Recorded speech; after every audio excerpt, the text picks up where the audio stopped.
welcome to Tethrow Golf Club. I'm standing here in the 12th fairway at Tethrow. It's a beautiful day in June. We hope you can come visit us out here. It's an amazing golf course designed by David McClay Kidd. I've got a few things to go over today with fans of Tethrow and of course Tour Striker fans out there.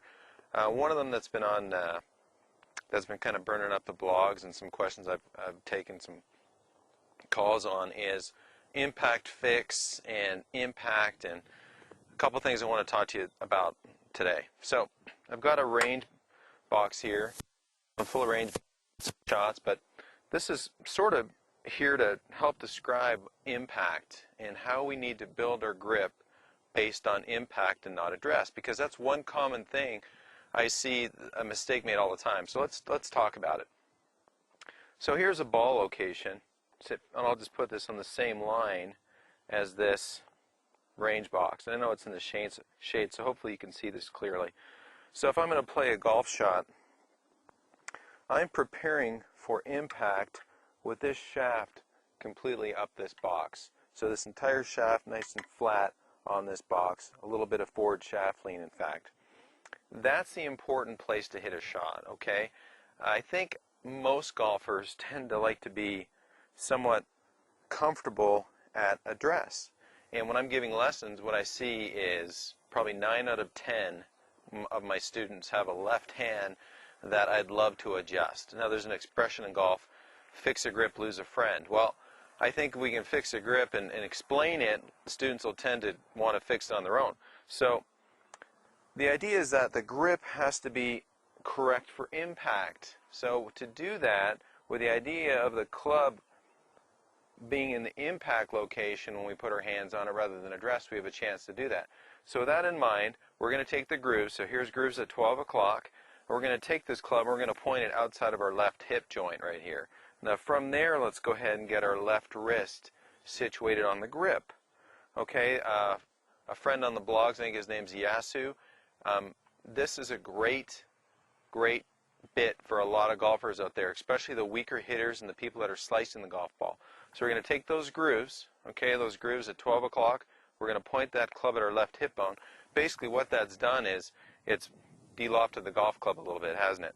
So we're going to take that club, get those grooves at 12 o'clock, get the club pointing left of our hip bone, and get a comfortable left hand on from there. So there's my flat left wrist and obviously my bent right wrist, okay? My left thumb is not on top of the grip, it's supporting the right side of the grip. My right hand is supporting my left, the lifeline of my right hand is supporting my left thumb, and there's my grooves at 12 o'clock, still straight up and down. Now if I take this back to address, or some kind of address location over here, you can see what it does to my left wrist. It bends it back, okay? And what you're going to see if you watch golf on TV this weekend, you're going to see a lot of tour players with that left wrist in a bent back condition, because they go from an address position to impact, all right? So for those of you that are slicing the ball, for those of you that are hitting it weaker, there's a good chance that your left hand needs to be addressed to some degree. And there's a multitude of reasons, but we need to have this condition so that when we swing this golf club, this toe of our club isn't pointing way down in a wide open condition, because that makes it really hard to get that club to square. And if you do try to hit with forward shaft lean with a toe that's hanging way down wide open, and your chances are you're going to shank it, chances are you're going to hit it out to right field. So let's get our hands on properly so we can support that impact condition and where the club face should be aiming at address. I've got some props here to help me. I don't know if you can see the, well, there's a flag kind of hidden by a pine tree back there, but we'll use that, that little irrigation control box off in the distance. I think you can all see it back there as a kind of a light green box. So if this is my target line that represents a shot that goes to that box, we can discuss kind of what's going on here in the blogs. Everybody is so in love with aiming the club face at the target line at address. Okay, sure, it makes sense. Let's aim it. Let's aim this face really well to hit a shot at our target. But the reality is, most of us can't return this club face. A lot of my students do really well when they grip the club. They take the club from what would be aiming square to the target. They take it up and they actually tip it down quite a bit. There's a reason for this, okay? Most people's left hand is on the club incorrectly. So what we're trying to do is get it so that impact, the ball leaves the face when the face is aiming at the target. So I know it might look really, really strange to a lot of you out there to look at a club face like this, but this is where most of you are comfortable setting your forearm condition, okay? This is an example. I want you to go ahead and look at Zach Johnson next time he plays on TV, or even you can probably look him up on YouTube, and what you're going to see is if he were to take his left wrist, if you could take his club face and put him in a comfortable wrist condition, and you manipulated this to square, you'd see something that looked about like this. I mean, this is pretty contrived, rotated to the right. Okay, and maybe that's a little bit of an exaggeration, but for what's comfortable for most people, and when they put the grooves at 12 o'clock, there's no way they're going to be able to lag the golf club, apply a forward-leaning shaft, and really compress a golf ball, just because in motion their body won't allow them to.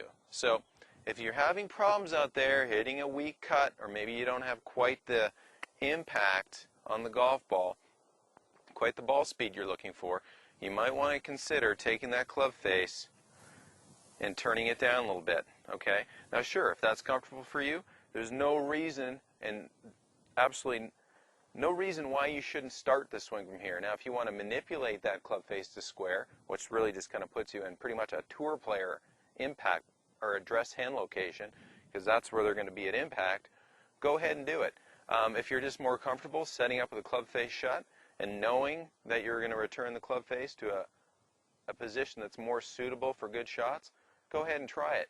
Now I know this is a bit of a stretch mentally, but what you're going to find is you're going to hit a lot of better shots. Sure, your first few shots are going to want to go to the left, okay? And what's going to happen is your first few shots are going to go to the left, then you're going to learn how to have what we call a little bit of spine tilt, and that's going to fix your left start of the golf ball and get it oriented more towards your target line. So just for fun, if you're a weak hitter out there and a slicer, let's go ahead and instead of taking the grooves and aiming at your target, let's go ahead and aim them to the left and let your body figure out how to get them to square. It's going to put you in much better impact position. And again, you can do this by taking the shaft and getting it on a wall, or just if you can stand inside of a door jamb. Build your grip with that in mind, and then bring that back to address.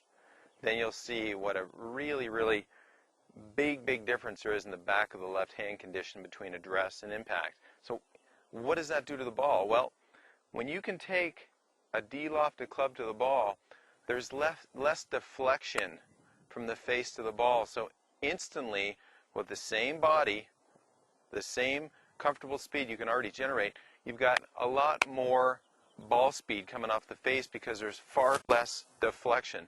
There's a ton of deflection when the ball hits a face that sits way back. There's very little deflection if there's no layback. So by having the correct impact alignments, you have very little layback, all right? So let's build your grip around impact and then bring that back to address. Good luck with that.